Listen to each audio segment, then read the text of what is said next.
Jeff here. Welcome to True Power Health on this wonderful Wednesday here in Connecticut. I'm going to go down and throw some balls in a minute. I just found this out. John McDougall died.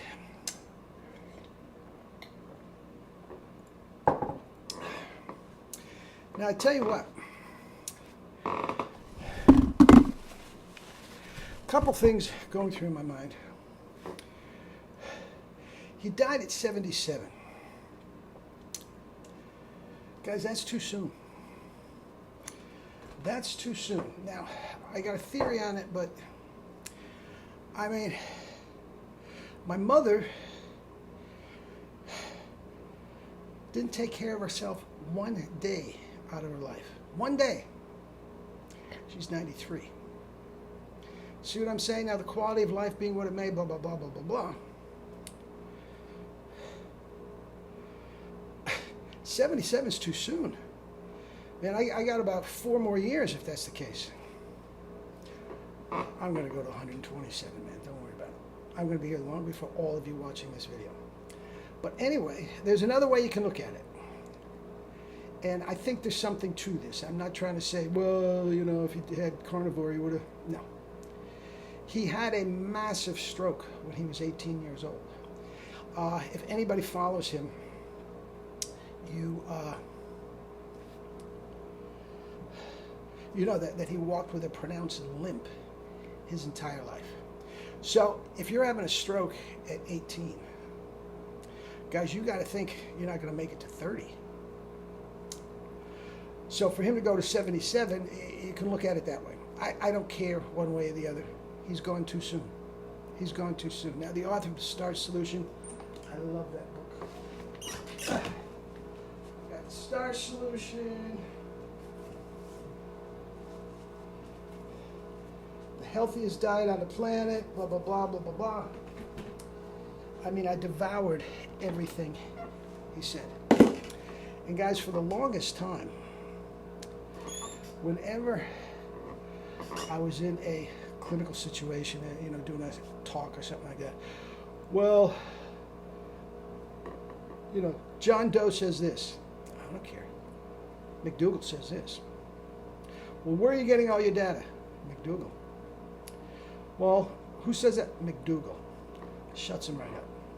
Guys, if you ever listen to him talk, his mind was, oh, Jesus, he was just on top of everything. Stats, dates, you know,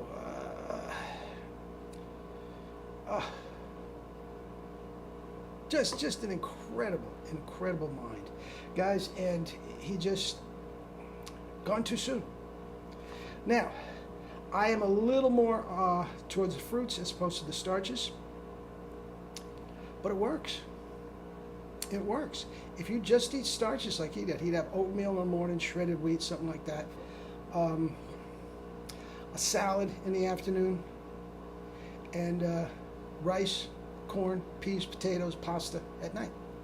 He was lean, super lean. Super lean. And because of his stroke and his limp, he did no working out at all. None. Just lean. That's what I'm talking about. Guys, you eat like the Chinese, you're going to look like the Chinese.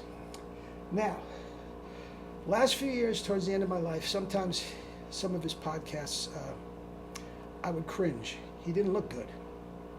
He didn't look good at all. And he'd get a little crazy, for lack of a better term, and a lot of, you know, doubters and haters and everything. Say, look at the crazy vegan. You want to be like that when you're 70? Well, I'm going to go with the stroke theory, in that it's amazing that he lasted this long, because there is nothing in his diet anywhere that anybody can say is going to give you a stroke. Now, there's a lot more carnivore, paleo, keto, standard American diet people having strokes than, you know, hardcore vegans, hardcore starch solutions. But guys, he did all the the research. All of it. Studied it ridiculously.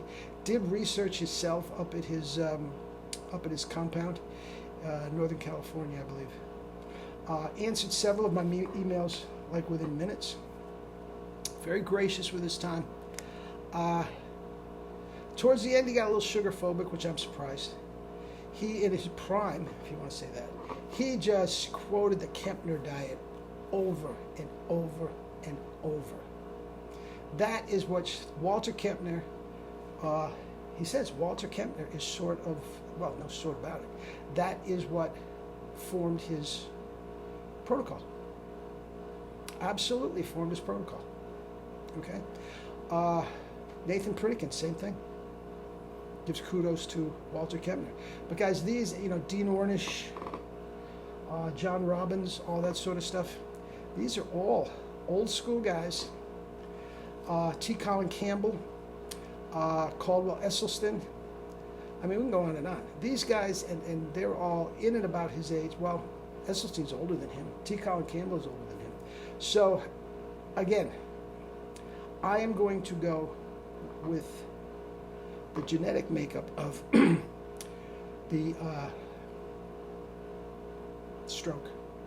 And what he did to live to 77 was more Herculean than otherwise.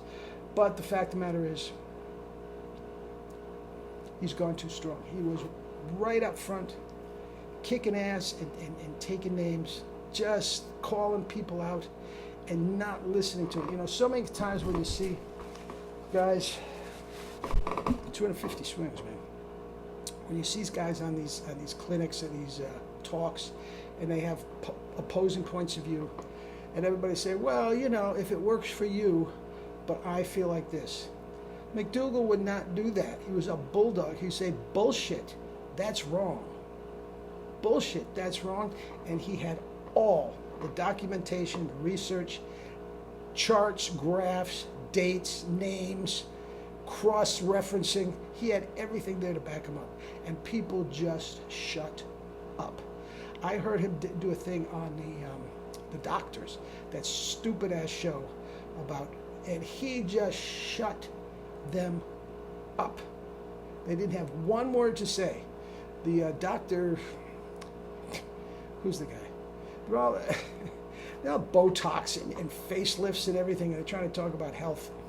But the young guy, he's not so much young. Well, what about this? Just shut him up.